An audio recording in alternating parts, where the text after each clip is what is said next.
Hello મારા foodies, આજે લાવીશું તમારા માટે એવા મેથીના વડા જે જુવાર બાજરીના લોટ વગર જ બનવાના છે.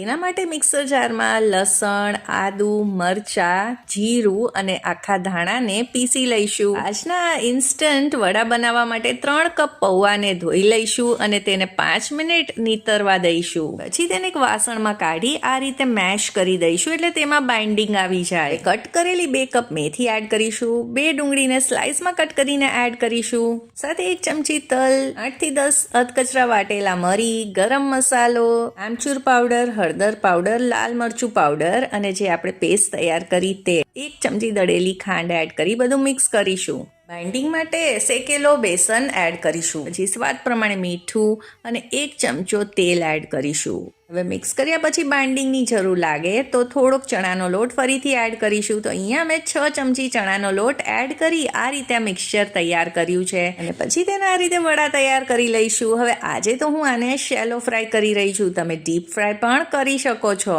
અને બંને બાજુથી એકદમ જ ગોલ્ડન ક્રિસ્પી થાય ત્યાં સુધી ફ્રાય કરી લઈશું અને પછી કાઢીને કરો ગરમા ગરમ એન્જોય અને સાથે મારી ચેનલને પણ સબસ્ક્રાઈબ.